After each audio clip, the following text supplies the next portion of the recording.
Pakakawalan po uli namin. Alam nyo kung bakit? Yan yung pinakawalan ko kahapon eh. Nahuli raw ng aso. Paano nahuli ng aso yan, tol? Ano po, racing Napakalaki.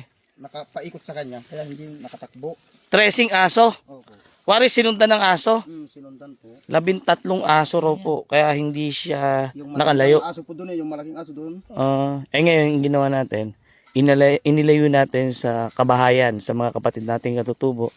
Naglakad kami ng halos 1.5 oras dito sa Bulacan. Sa Bulacan natin dinala para sigurado na hindi na sila malapitan ng aso, hindi mahuli ng mga katutubo. Dito po kasi walang katutubo, protected area na po itong area na to.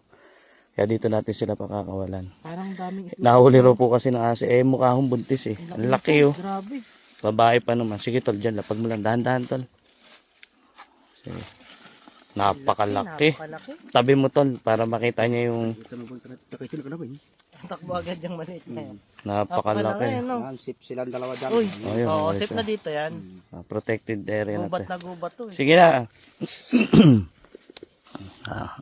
Grabe, napakalaki oh.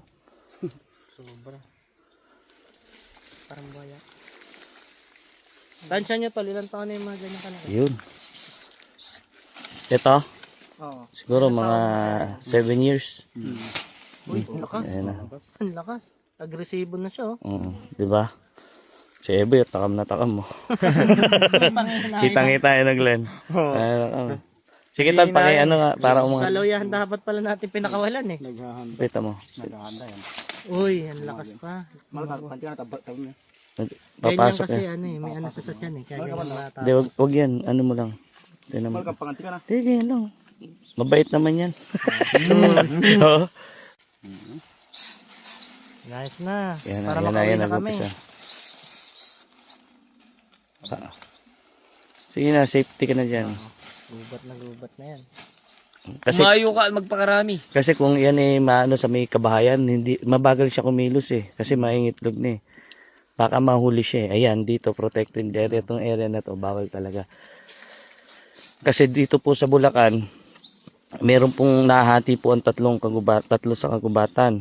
Yung isa, bukid nila o taniman, kainging area. Tapos yung isa, yung pinagkukunan ng mga pagkain o ng mga ligaw na hayop. Tapos yung isa, yung protected area. Ito po yun. Yan. Ayan.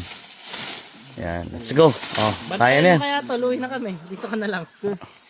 Sigurado ako safe na siya dyan. Sa mga nagsasabi na kami raw, kaya namin maglityo araw-araw. May makain lang kami. Bakit kami kakain ng bayawak? Dami-daming pera ni Boy Maoy.